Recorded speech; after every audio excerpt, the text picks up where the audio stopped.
L'appel du prophète, un choix difficile.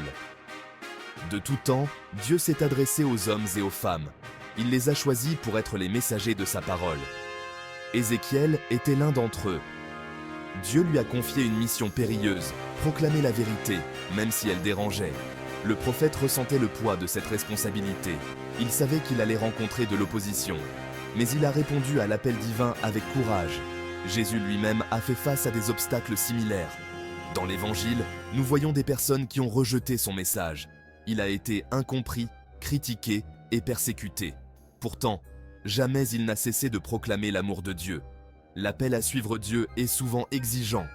Il requiert courage et persévérance. Mais c'est aussi un appel à l'espérance. C'est une invitation à prendre part à quelque chose qui nous dépasse. Le rejet du Messie, la douleur de l'incompréhension. Jésus, le Fils de Dieu, est venu parmi les siens. Il leur apportait un message d'amour et de rédemption. Mais au lieu d'être accueilli à bras ouverts, il a été rejeté. Les habitants de Nazareth, sa propre ville, n'ont pas cru en lui. Ils ont refusé d'entendre ses paroles. Ce rejet a dû être une épreuve douloureuse pour Jésus. Il connaissait le cœur des hommes. Il savait qu'ils étaient capables du meilleur comme du pire. Mais il n'a pas laissé la déception l'accabler. Le rejet fait partie de la vie, même pour ceux qui suivent en la voie de Dieu. Jésus nous a montré l'exemple en pardonnant à ceux qui le crucifiaient. Il nous a appris à aimer nos ennemis et à prier pour ceux qui nous persécutent. L'Église, gardienne de la parole éternelle. Après l'ascension de Jésus, ses disciples ont poursuivi sa mission. Ils ont fondé une communauté, l'Église, pour annoncer la bonne nouvelle au monde entier. L'Église est le corps du Christ, animé par l'Esprit Saint. Elle continue de transmettre le message d'amour et de rédemption de Jésus. Aujourd'hui encore, l'Église est confrontée à des défis. La sécularisation, l'indifférence et les persécutions sont autant d'obstacles à sa mission. Mais elle continue de proclamer l'Évangile avec courage et persévérance. L'Église est un lieu d'accueil, de partage et de prière. Elle est ouverte à tous, sans distinction de race, de culture ou de religion. Elle est un signe d'espérance dans un monde souvent marqué par la division et la violence. Témoin du Christ.